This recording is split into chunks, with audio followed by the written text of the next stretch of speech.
Hello students, हमारी आज की वीडियो है यूपी बोर्ड के 12th स्टैंडर्ड के स्टूडेंट्स के लिए and this is the 5th poem of your syllabus. और पोएम का नाम है the passing of Arthur.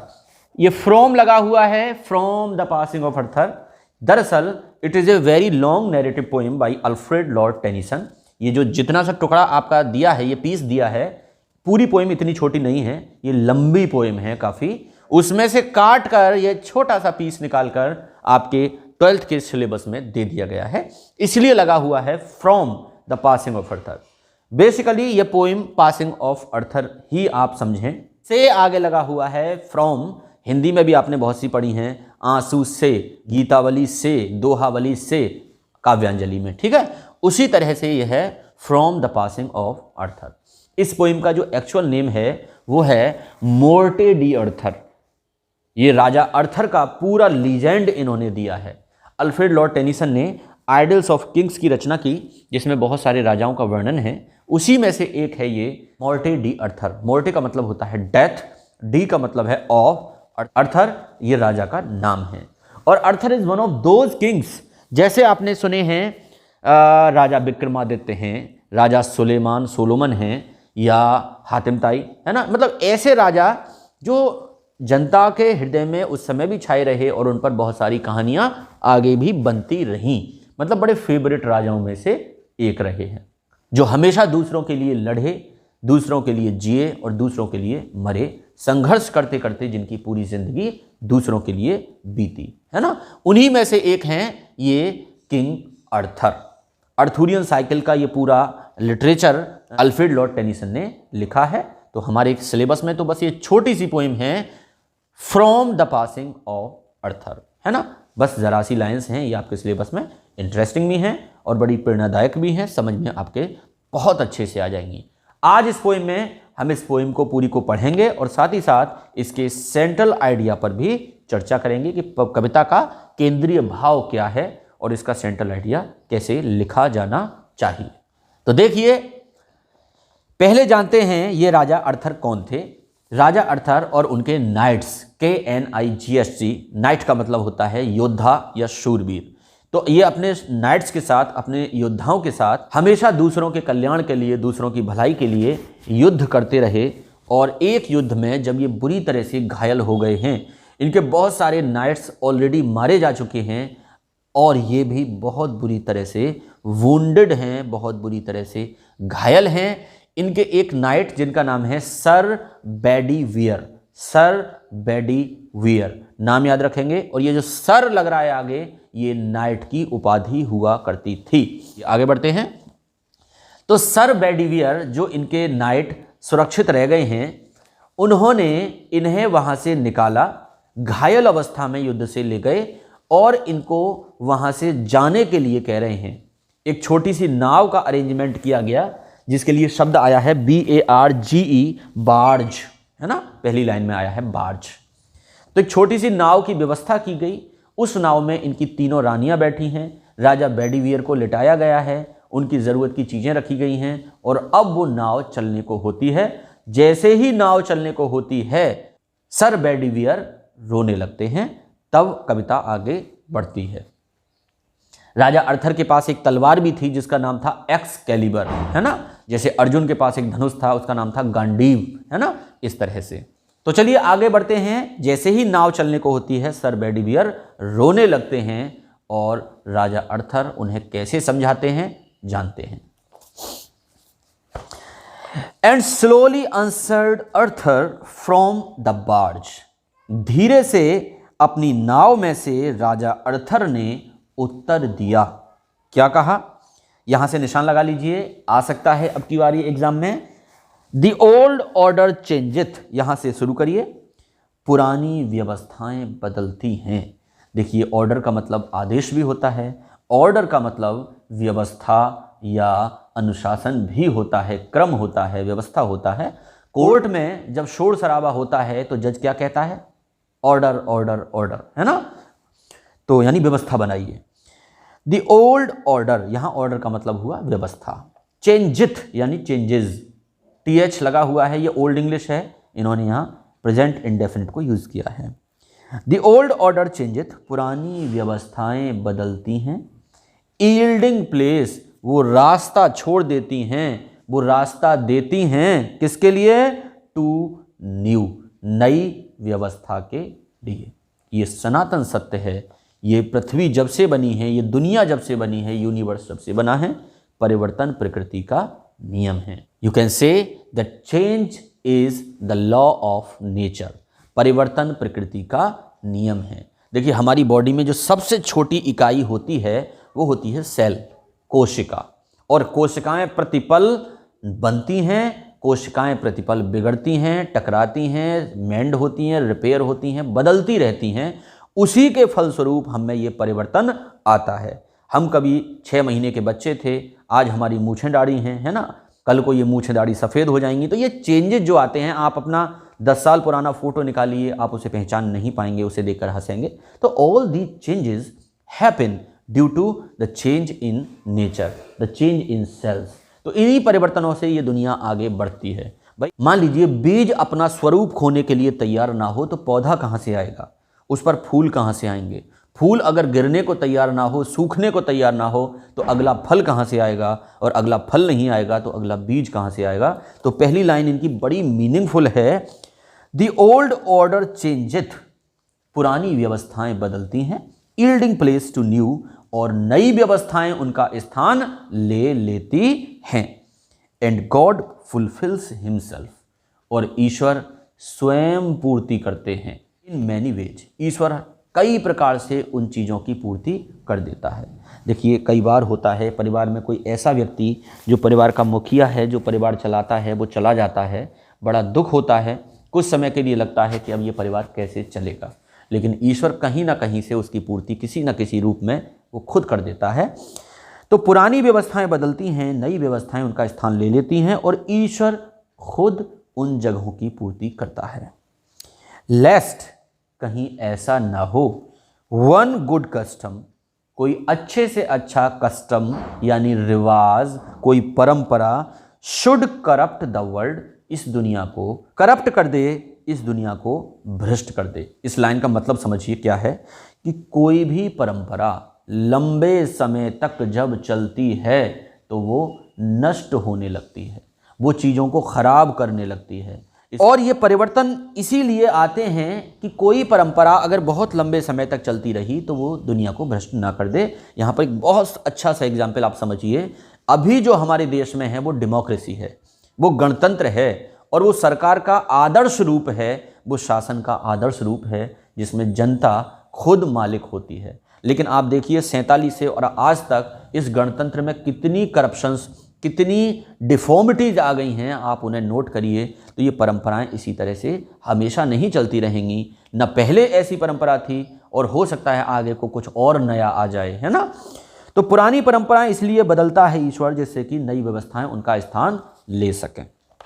Comfort thy self, कैसे होते हैं यू, योर, यू, ऐसे ही होता है दाउ, thee, thy, thine, thyself, I, me, my, mine, myself, thou, thee, thy, thine, thy self. दाउ मतलब तू, कंफर्ट दाई सेल्फ, इसका मतलब है कंफर्ट योर सेल्फ। इसलिए हे वेडिबियर, तुम आंसू मत बहाओ, कंफर्ट दाई सेल्फ, संभालो अपने आप को।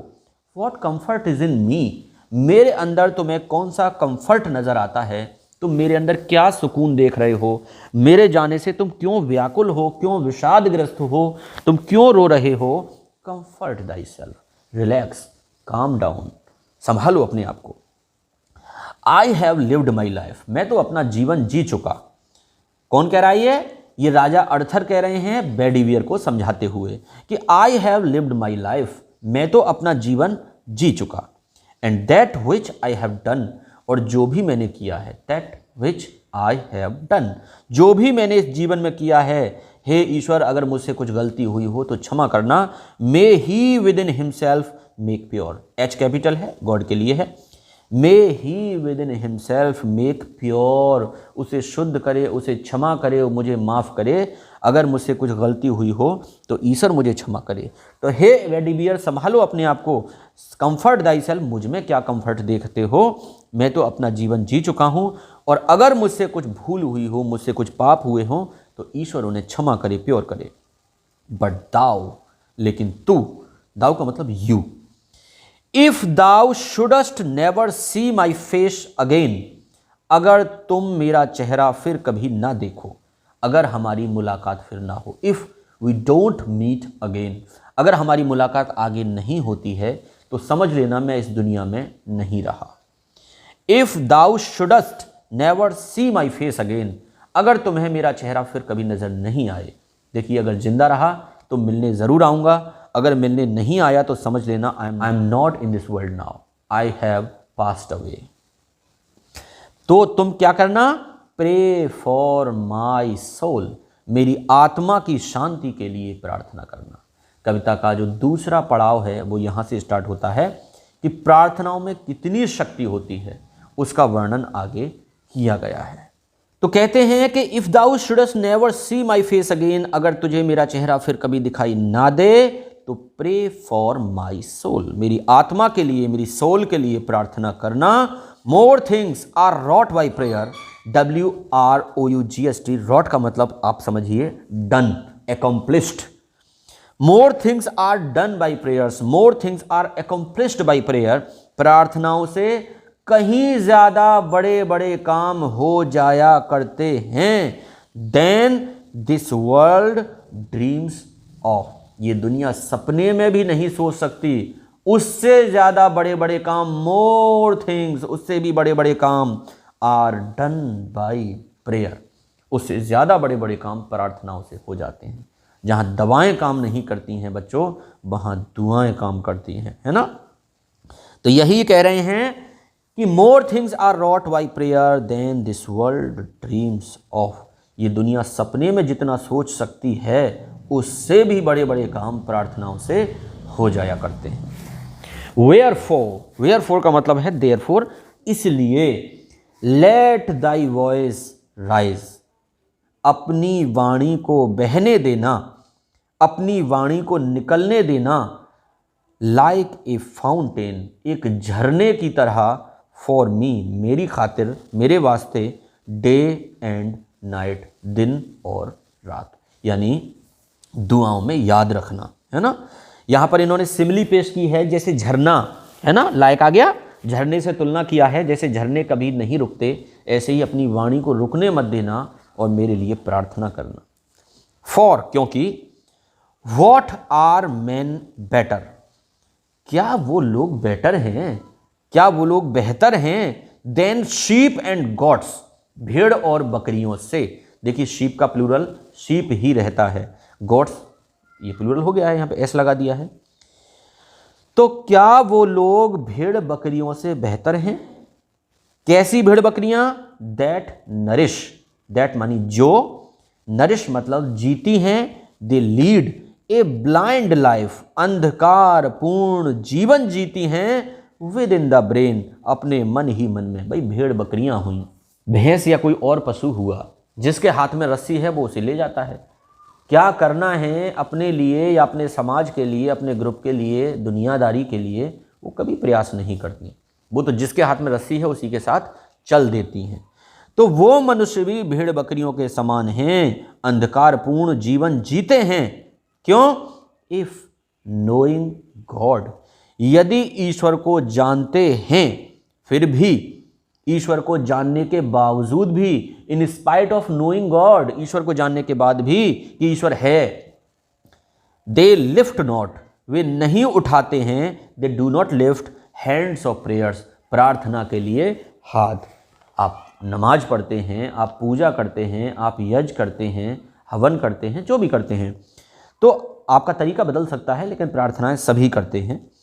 तो यदि व्यक्ति जानता है कि ईश्वर है, फिर भी प्रार्थना के लिए हाथ नहीं उठाता है, वो व्यक्ति भेड़ बकरियों के समान है। Both for themselves and those who call them friends, किसके लिए प्रार्थना नहीं करते? ना तो अपने लिए देमसेल्व्स, और ना दोज उनके लिए, हु कॉल देम फ्रेंड्स, जो उन्हें दोस्त कहते हैं, जो उन्हें अपना कहते हैं। ना अपने लिए प्रार्थना करते हैं, ना अपनों के लिए प्रार्थना करते हैं, ऐसे लोग भेड़ बकरियों के समान हैं। सार ये है इस बात का कि when a person clearly knows that God exists, है ना, वो जानता है व्यक्ति के ईश्वर है, and he also knows that prayers are very powerful, prayers can do even miracles, प्रार्थनाओं से तो चमत्कार हो जाते हैं, फिर भी व्यक्ति प्रार्थना के लिए हाथ नहीं उठाता, न अपने लिए प्रार्थना करता है, न अपनों के लिए प्रार्थना करता है, ऐसा व्यक्ति भेड़ बकरियों के, पशुओं के समान है। उसके बाद कहते हैं अंतिम 3 लाइनों में कि for so the whole round earth, ये पूरी दुनिया, ये पूरी कायनात, ये पूरी पृथ्वी इज एवरी वे बाउंड, हर तरफ से बाउंड है, हर तरफ से बंधी हुई है, बाय गोल्डन चेन्स, सोने की जंजीरों से, about the feet of God, ईश्वर के चरणों से। यानी अब इसका मतलब ये नहीं कि जंजीरें वास्तव में पैरों में लटक रही, मतलब कहने का ये है कि इस पूरी दुनिया का संचालन, the whole universe is controlled and governed by God, almighty God, ये पूरी दुनिया संचालित है उस ईश्वर के द्वारा। आप यहाँ पर कमेंट लिख सकते हैं, अगर एग्जाम में आता है comment from an Urdu poet कि हों लगन के पांव तो पहुँचे वहाँ हम, उसकी छत को हर तरफ से सीढ़ियाँ हैं, है ना। अगर हमारे अंदर लगन है तो हम वहाँ पहुँच सकते हैं।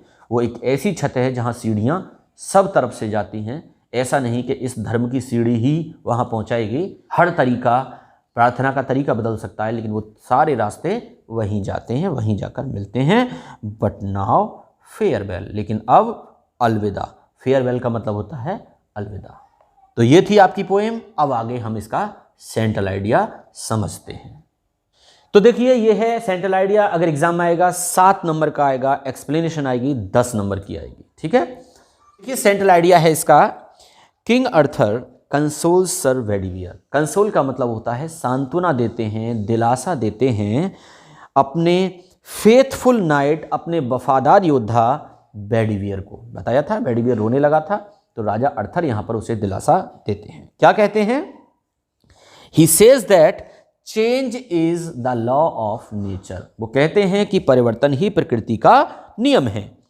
How so ever good A custom may be, कोई कस्टम, कोई रिवाज, कोई परंपरा चाहे कितनी ही अच्छी क्यों ना हो, बिकम्स करप्टेड, वो नष्ट हो जाती है, भ्रष्ट हो जाती है, दूषित हो जाती है, if it continues for a long time, जब ये ज्यादा लंबे समय तक चलती है। So God himself creates these changes to continue this universe, इसलिए ईश्वर ही इन परिवर्तनों को करता है जिससे कि ये यूनिवर्स यूं ही चलता रहे, कंटिन्यू रहे। In the end the king urges him, अंत में राजा उसे सलाह देता है, अर्जेस सलाह देता है, to pray for the peace of his soul, उसे कहता है कि मेरी आत्मा की शांति के लिए प्रार्थना करना। He says that prayers can do miracle, कि प्रार्थनाएं चमत्कार कर सकती हैं। सो मैन शुड प्रे, इसलिए मनुष्य को प्रे करनी चाहिए for the good of himself, अपनी भलाई के लिए, हिज फ्रेंड्स, अपने मित्रों की भलाई के लिए, एंड रिलेटिव्स, अपने रिश्तेदारों की भलाई के लिए, अपनों की भलाई के लिए। And then King Arthur takes leave, और फिर वो अलविदा बोलते हैं और वहाँ से चले जाते हैं। तो ये पोएम थी आपकी द पासिंग ऑफ अर्थर। अगली पोएम लेकर बहुत जल्द आपके बीच आएंगे। इसके अलावा भी अगर आपकी कोई और चॉइस हो पढ़ने की, कोई टॉपिक, आप मुझे सजेस्ट करिए, उसी के हिसाब से अगली वीडियो हम बनाएंगे। फिलहाल पोएट्री को हम कंटिन्यू करते हैं। जुड़े रहिए और ज़्यादा से ज़्यादा बच्चों को, ज़्यादा से ज़्यादा अपने साथियों को इन वीडियोज़ से जोड़िए, जिससे कि बोर्ड की परीक्षाओं में उनका कुछ फ़ायदा हो सके।